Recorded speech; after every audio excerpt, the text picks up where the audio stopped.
Hello everyone, welcome to Ansar ji की study.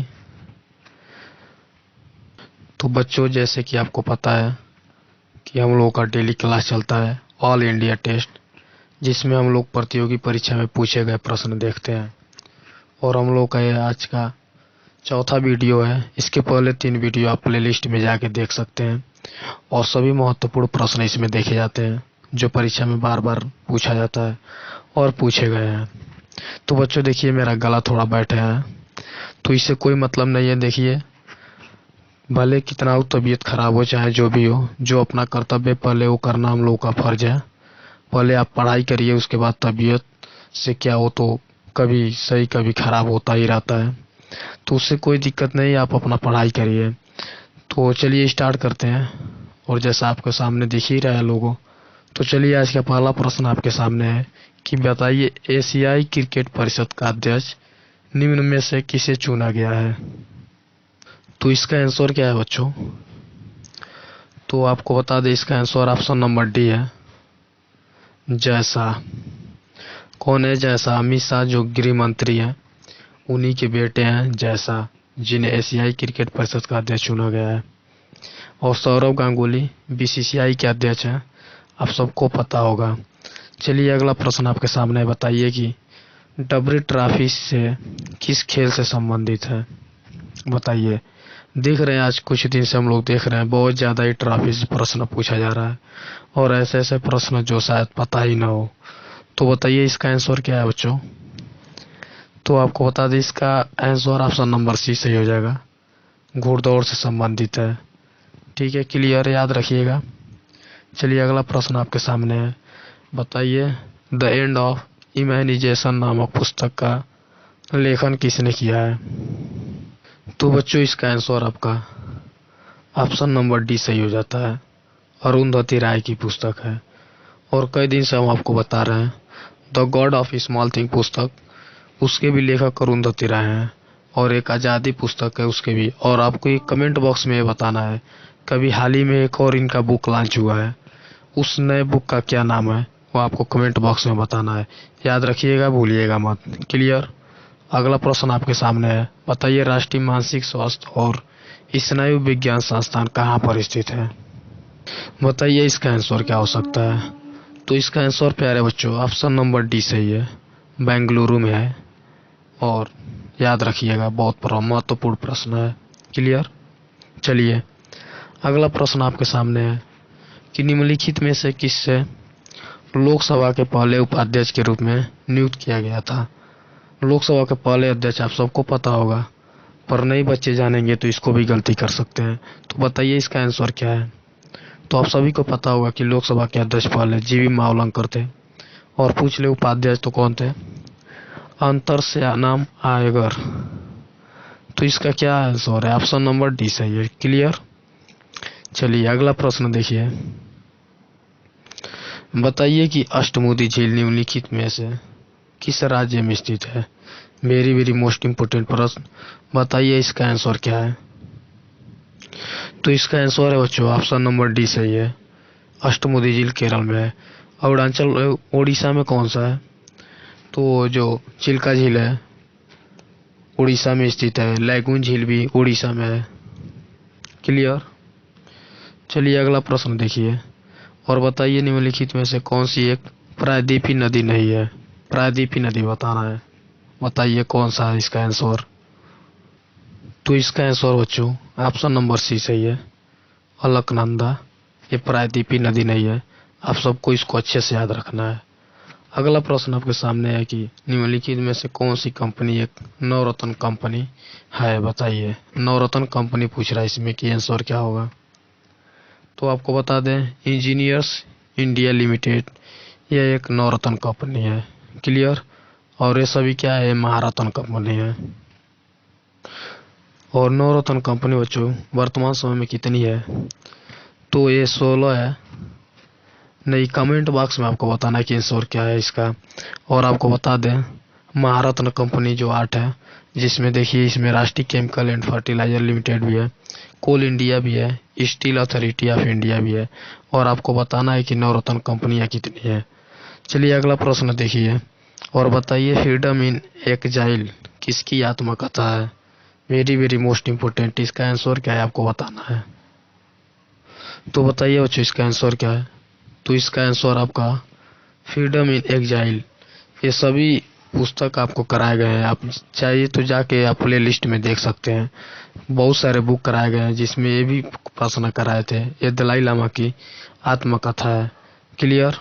चलिए तो अगला प्रश्न देखते हैं। बताइए कौन सी एंटीवायरस सॉफ्टवेयर नहीं है? इन चारों में से बताना है आपको कि एंटीवायरस सॉफ्टवेयर कौन सा नहीं है। बताइए इसका आंसर क्या हो सकता है? तो कैस्पर स्काई, ये तो एक एंटीवायरस है। अवास्ट, ये भी एक एंटीवायरस है। नॉर्टन, ये भी है। जो लिंक्स है ये जो है एंटीवायरस नहीं है। इसका ऑप्शन ए सही हो जाता है। चलिए आगे देखते हैं और बताना है आपको कि कौन सा प्रो कबड्डी टीम है। इन चारों में से कौन सी है प्रो कबड्डी टीम? बताइए। खेल से आप सबको बहुत ज़्यादा ही जानकारी होगी, तो बताइए इसका आंसर क्या हो सकता है? तो जो तेलुगु टाइटंस है वो एक प्रो कबड्डी टीम है। इसका आंसर क्या सही है? ऑप्शन नंबर डी सही है। ठीक है, चलिए आगे देखिए और आपको बताना है कि निम्नलिखित में से किसे ब्रिटिश भारती का पहला वायसराय नियुक्त किया गया था? बताइए किसे भारत का पहला वायसराय नियुक्त किया गया था? तो ये तो काफी इजी प्रश्न है आज का, और आप सबको पता होगी कि भारत का प्रथम वायसराय लॉर्ड कैनिंग था। ऑप्शन नंबर ए इसका सही हो जाता है। तो गला ज्यादा खराब है बच्चों, तो इसका टेंशन मत लीजिए, आपको अपने पढ़ाई से मतलब है। आप प्रश्न देखिए कैसे कैसे प्रश्न क्या होते हैं, बनते हैं। चलिए अगला देखिए प्रश्न, और बताना है निम्नलिखित में से कौन सा मंदिर अपने स्थान के साथ सही ढंग से मेल खाता है। इसमें कौन सा आंसर ऑप्शन मेल खाता है वो बताना है आपको कि इसमें सही क्या है। बताइए। मल्लिकार्जुन आंध्र प्रदेश में है, त्र्यंबकेश्वर कर्नाटक में है, सोमनाथ बिहार में है, बैद्यनाथ धाम उड़ीसा में है। इसका आंसर क्या सही है बताना है आपको। तो बच्चों जो मल्लिकार्जुन है वो आंध्र प्रदेश में है, ये बिल्कुल सही है। क्लियर? और त्र्यंबकेश्वर बच्चों ये कर्नाटक में नहीं है, महाराष्ट्र में है। सोमनाथ जिसमें 1025 में महमूद गजनबी ने आक्रमण किया था, ये बिहार में थोड़ी है बच्चों, ये तो गुजरात में है। आप सबको पता होगा, ऑप्शन छाड़ सकते हैं आप। तो चलिए अगला प्रश्न बताइए कि निम्नलिखित में से कौन सा भारत द्वारा विकसित सुपर कंप्यूटर है। सुपर कंप्यूटर बताना है आपको कि भारत द्वारा सुपर कंप्यूटर कौन है। तो इसका आंसर आपका ऑप्शन सी सही हो जाता है। परम युवा जो 2 है वो भारत द्वारा विकसित सुपर कंप्यूटर है। अगला प्रश्न आपके सामने है, बताना है निम्नलिखित में से कौन सी नदी महाबालेश्वर से निकलती है। बताइए इसका आंसर क्या है? महाबालेश्वर से निकलने वाली नदी कौन सी है? तो इसका आंसर बच्चों आपका ऑप्शन नंबर डी सही हो जाता है, कृष्णा। देख रहे हैं कितना गहराई से प्रश्न पूछता है, तो ऐसे आपको देख के और ऐसे पढ़ना भी है। चलिए अगला प्रश्न देखिए, और बताना है एक ऐसी बचत निधि जिस पर नियोक्ता और कर्मचारी दोनों कर्मचारी के हित में नियमित रूप से योगदान करते हैं को किस नाम से जाना जाता है। ये आपको आंसर बताना है। बताइए इसका आंसर क्या है? तो उसे क्या कहा जाता है बच्चों? तो उसे प्रोविडेंट फंड कहा जाता है। ऑप्शन नंबर बी के साथ चले जाइए, ऑप्शन नंबर बी सही है इसमें। क्लियर? चलिए आगे प्रश्न देखिए। ब्रिज होम नौपाषाण युगीन स्थल किस राज्य में स्थित है? आपसे पूछ रहा है। वेरी वेरी मोस्ट इम्पोर्टेंट प्रश्न, कई बार पूछा गया प्रश्न है। बताइए इसका आंसर क्या है? तो ये जम्मू कश्मीर है बच्चों, ऑप्शन नंबर इसका सी सही है। क्लियर? याद रखिएगा, बहुत महत्वपूर्ण प्रश्न है। अगला प्रश्न आपके सामने है कि Randstad employer brand research 2021 report के अनुसार भारत की सबसे आकर्षक नियोक्ता ब्रांड के रूप में निम्नलिखित में से किसे से दर्जा दिया गया है।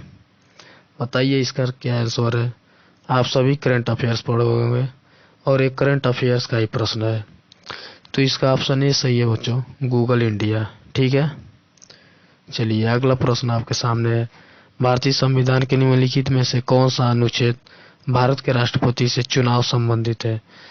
किस आर्टिकल के तहत राष्ट्रपति का चुनाव होता है आपको बताना है। इसका आंसर क्या है? तो भारत का निर्वाचन आर्टिकल नंबर 54 से होता है। इसका ऑप्शन सी सही है। तो इजी प्रश्न है, आप सबको पता होगा। क्लियर। चलिए अगला प्रश्न देखिए। भारत और एशिया का पहला डॉल्फिन अनुसंधान केंद्र, एक करंट का क्वेश्चन है पर हमेशा पूछा जाएगा पेपर में, क्योंकि ये पहला डॉल्फिन अनुसंधान केंद्र है। बताइए इसका आंसर क्या है? आपको याद रखना है कि बिहार की राजधानी पटना जो है वहीं पे भारत का पहला डॉल्फिन अनुसंधान केंद्र स्थापित किया जाएगा। क्लियर। चलिए तो अगला प्रश्न आप बता दीजिए कि हीराकुंड बांध किस नदी पर बनाया गया है। आज का काफी इजी प्रश्न, ये हर बच्चे को मतलब पता होगा। बताइए इसका आंसर क्या है? तो महानदी पे है बच्चों, आपको पता ही होगा। और ओडिशा में है महानदी पे, आप सबको पता होगा। क्लियर। चलिए अगला प्रश्न बताइए। 1979 का क्रिकेट विश्व कप कौन सा देश द्वारा जीता गया था? कौन सा देश जीता था आपको ये बताना है, और इसका आंसर क्या है आपको ये बताना है। तो बताइए इसका आंसर क्या है? तो इसका आंसर ऑप्शन नंबर ए सही है, वेस्ट इंडीज। क्लियर। चलिए और अगला प्रश्न आपके सामने है। बताना है आपको कि पृथ्वी की ठोस परत या संकत ऊपरी परत क्या कहलाती है। ये तो इजी प्रश्न है बच्चों, आप सबको पता होगा। क्या है? तो स्थल मंडल कहा जाता है। इसका ऑप्शन बी सही हो जाता है। क्लियर। चलिए अगला प्रश्न देखिए। कौन सी ग्रंथि द्वारा आंखों में आंसू बनते हैं? वेरी वेरी मोस्ट इम्पोर्टेंट प्रश्न। बताइए, साइंस का प्रश्न है, इसका आंसर बच्चा बच्चा जानता होगा। लैक्रिमाइल जो ग्रंथि है उसी के द्वारा आंसू बनते हैं। तो ऑप्शन क्या सही है? इसका बी सही है। ठीक है। चलिए अगला प्रश्न आपके सामने है। एक पेड़ की छाल के अंदर जीवित कोशिकाओं की पतली परत को कहा जाता है, क्या कहा जाता है? ये भी साइंस का प्रश्न है, बताइए। उसे याद रखिएगा, बहुत कम बच्चों को पता होगा। उसे केबियम कहा जाता है। ऑप्शन नंबर क्या सही है? ऑप्शन नंबर सी सही है। चलिए श्रीलंका की सबसे लंबी नदी बताना है आपको। इसका आंसर क्या है बताइए। बहुत बार पूछा गया प्रश्न है। तो बच्चों इसका ऑप्शन नंबर ए सही है। महावेली जो नदी है उसे श्रीलंका की सबसे लंबी नदी है। क्लियर। चलिए अगला प्रश्न है। आपको बताना है आपका भला सबकी भलाई किस बैंक की टैगलाइन है, ये आपको बताना है। तो इसका आंसर बच्चों आपका ऑप्शन नंबर बी सही है। बंधन बैंक का टैगलाइन है कि आपका भला सबकी भलाई। क्लियर। चलिए आगे अगला प्रश्न है। स्वतंत्र भारत के पहले रक्षा मंत्री कौन है? काफी इजी प्रश्न, आपको पता होगा। बताइए इसका आंसर क्या है? तो बलदेव सिंह, आप सबको पता होगा। ऑप्शन नंबर ए सही है। सरदार वल्लभ भाई पटेल बच्चों गृह मंत्री थे और जगजीवन राम श्रम मंत्री थे। क्लियर। चलिए अगला प्रश्न देखिए कि किसने 1989 में वर्ल्ड वाइड वेब का आविष्कार किया था, और इसका आंसर क्या है आप बताइए। बहुत इजी प्रश्न है, आप कह सकते हैं। तो काफी बार पूछा गया प्रश्न, तो ऑप्शन नंबर इसका सी सही हो जाता है। टिम बर्नर्स ली, इसका आंसर सही है। अगला प्रश्न आपके सामने है कि डोगरी भाषा मुख्य रूप से निम्नलिखित में से किस राज्य या केंद्र शासित प्रदेश में बोली जाती है? बताइए इसका आंसर क्या है। और डोगरी, मैथिली, संताली और बोडो ये 92वां संविधान संशोधन द्वारा जोड़ा गया था, आप सबको पता है, 2002 में। तो उसी में एक डोगरी भाषा थी। बताइए इस किस राज्य में बोली जाती है? तो जम्मू कश्मीर पहले राज्य था जो इसमें वर्तमान समय केंद्र शासित प्रदेश, तो इसे ये कहाँ बोली जाती है? तो इसका आंसर आपका डी सही हो जाता है, जम्मू कश्मीर। क्लियर है। चलिए अगला प्रश्न बता दीजिए कि भारत में हर साल शहीद दिवस कब मनाया जाता है? बताइए क्या है इसका आंसर, और क्यों मनाया जाता है बच्चों? तो 30 जनवरी 1948 को गांधी जी की हत्या कर दी गई थी नाथूराम गोडसे द्वारा। तो तभी से 30 जनवरी को हर साल शहीद दिवस मनाया जाता है। तो इसका आंसर क्या है आपका? ऑप्शन नंबर सी सही है। और जब 1915 में भारत आए थे दक्षिण अफ्रीका से। उस समय 9 जनवरी का मनाया जाता है बच्चों, तो भारतीय प्रवासी दिवस मनाया जाता है। क्लियर है? चलिए, बताना है आपको सोशली हार्मनी नामक पुस्तक के लेखक कौन है। बताइए इसका आंसर क्या है। आप बता सकते हैं, बताइए इसका आंसर क्या है। और ये काफी बहुत बच्चे मतलब गलत करेंगे इसको, बताइए। तो एग्जाम वॉरियर्स किन की पुस्तक है? आप सबको पता है मोदी जी की है। तो ये भी क्या है? ये भी एक सोशल हार्मनी पुस्तक, ये भी पुस्तक मोदी जी की है। इसका ऑप्शन सी सही है। क्लियर? अगला प्रश्न है, बताइए पंडित बुद्धादित्य मुखर्जी का संबंध निम्नलिखित में से किस वाद्य यंत्र से है। बताइए। ये तो अच्छा प्रश्न है, बताइए इसका आंसर क्या है। तो आपको बता दें इसका संबंध सितार से। ऑप्शन नंबर डी सही है। डी सही है बच्चों, याद रखिएगा। आपको बताना है पेरिस में 2003 के विश्व एथलेटिक्स चैंपियंस में महिलाओं की लंबी कूद प्रतियोगिता में कांस्य पदक जीतकर डैश ने पहली भारतीय पदक विजेता बनकर इतिहास रच दिया। कौन भारतीय पहली विजेता थी? बताइए इसका आंसर क्या है बच्चों। और जहाँ पहली लग जाता है वो प्रश्न हमेशा के लिए इम्पोर्टेंट हो जाता है बच्चों। तो इसका आंसर क्या है आपका? अंजू बाबी जॉर्ज इसका आंसर, याद रखिएगा। और बहुत कम बच्चों को ये पता होगा। तो इसका आंसर ऑप्शन नंबर बी सही हो जाता है। चलिए, अगला प्रश्न आपके सामने है। डैश पूछा है, कंप्यूटर में एक नेटवर्क सुरक्षा प्रणाली है जो पूर्व निर्धारित सुरक्षा नियमों के आधार पर इनकमिंग और आउटगोइंग नेटवर्क ट्रैफिक की निगरानी और नियंत्रण करता है। कौन है वो? बताइए। तो इनकमिंग और आउटगोइंग का नियंत्रण कौन करता है बच्चों? तो वो है फायरवॉल। फायरवॉल जो है वो इनकमिंग और आउटगोइंग का नियंत्रण करता है। इसका ऑप्शन ये सही हो जाता है। अगला प्रश्न आपके सामने है कि पाकिस्तान के किस शहर को मुगलों का बगीचा या बगीचों का शहर कहा जाता है। काफी इजी प्रश्न, आप सबको पता होगा। इसका ऑप्शन आपका सी सही हो जाता है, लाहौर को कहा जाता है। ठीक है।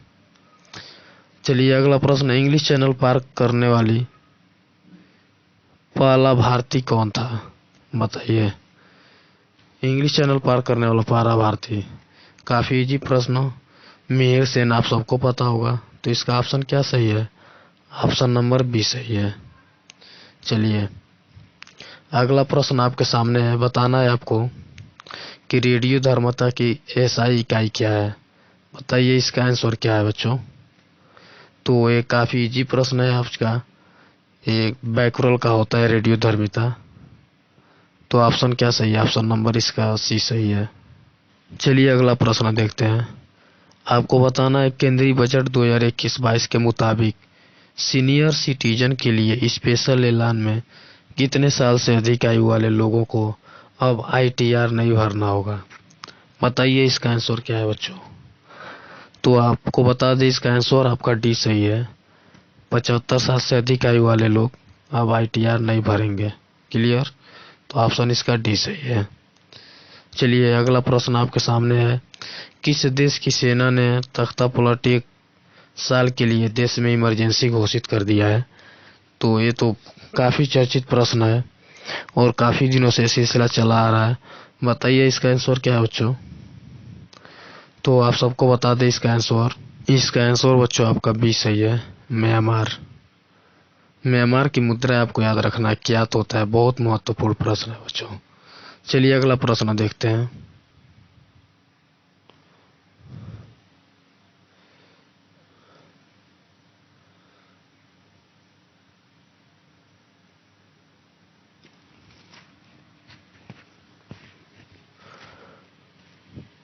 और ये रहा बच्चों आज का लास्ट प्रश्न। आपको बताना है झिझिया नृत्य की उत्पत्ति किस भारतीय राज्य में हुई थी। इसका आंसर क्या है बच्चों, आपको बताना है। बताइए इसका आंसर क्या है, आज का लास्ट प्रश्न है। तो इसका आंसर आपका सी सही हो जाता है, बिहार इसका सही आंसर है। आपको याद रखना है, ऑप्शन नंबर सी सही है इसका। तो प्यारे बच्चों, ये रहा आज का सेशन। क्लास कैसा लगा देख रहे हैं आप। 20 मिनट के अंदर हम लोग मैक्सिमम 40-45 क्वेश्चन कर लिए और ऐसे ऐसे प्रश्न पूछे जाते हैं। और मेरा उद्देश्य है आप सबको कि परीक्षा से अवगत कराना कि आपको देखिए कैसा वाकई में प्रश्न आता है, उस हिसाब से आप पढ़ेंगे तो बिल्कुल पेपर में कभी फेल नहीं होने वाले हैं और आराम से पेपर फोड़ के आ सकते हैं। तो ऐसे देख के, इस प्रश्न देख के और इस तरह से पढ़िए, कुछ भी पढ़ने से कोई मतलब नहीं है बच्चों, ठीक है। तो चलिए फिर मिलते हैं अगले दिन, तब तक के लिए देखिएगा, अच्छे से पढ़ाई करिए अपनी, फिर मिलते हैं अगले दिन। Thank you so much.